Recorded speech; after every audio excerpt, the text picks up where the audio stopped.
ഇന്ന് മാർച്ച് 8 ലോക വനിതാ ദിനം.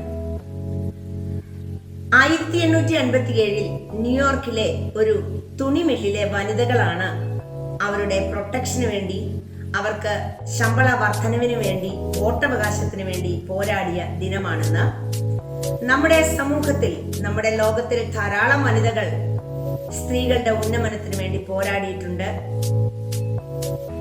കരുത്തുറ്റതായ പ്രതിഭകൾ നമുക്കുണ്ടായിട്ടുണ്ട്. നമ്മുടെ പ്രധാനമന്ത്രി ഇന്ദിരാഗാന്ധി, അതേപോലെ ഗൗരിയമ്മ, കൽപ്പന ചൗള, പ്രതിഭ പട്ടേൽ, അങ്ങനെ അനേകം ആൾക്കാർ നമ്മൾക്ക് നല്ല കരുത്തുറ്റ സ്ത്രീകൾക്ക് ഉദാഹരണങ്ങളാണ്.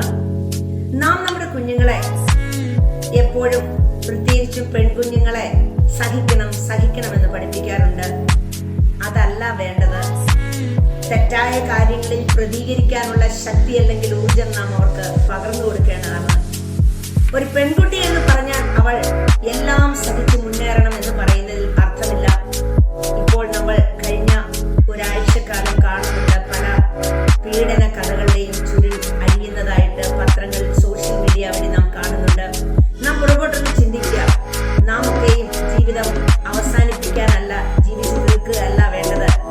നമ്മളെ ഏൽപ്പിച്ചിരിക്കുന്ന ജോലി ആത്മാർത്ഥതയോടും വിശ്വസ്തയോടും കൂടി ചെയ്തു തീർക്കണം. നിങ്ങൾ എന്നെ വാക്കുകൾ കൊണ്ട് കൊന്നുകളഞ്ഞേക്കാം, കണ്ണുകൾ കൊണ്ട് മുറിവേൽപ്പിക്കാം, എന്നാൽ ഞാൻ പറന്ന് ഉയരും. നമുക്ക് ഓരോരുത്തർക്കും നമ്മളെ ഒന്ന് എൻകറേജ് ചെയ്യാൻ ആൾക്കാരുണ്ടെങ്കിൽ നാം ഒരിക്കലും തളരില്ല. അതുകൊണ്ട് ഈ ലോകത്തിൽ നാം അനുഭവിക്കുന്ന എല്ലാ വേദനകളെയും മറികടക്കുവാൻ നമുക്ക് ശക്തി നേടണം. അതിനായി ഈശ്വരനോട് നാം പ്രാർത്ഥിക്കണം. ഓരോ വനിതയും തന്റെ കരുത്തും കഴിവും തളരാതെ മുന്നോട്ട് കൊണ്ടുപോകേണ്ടതാണ്.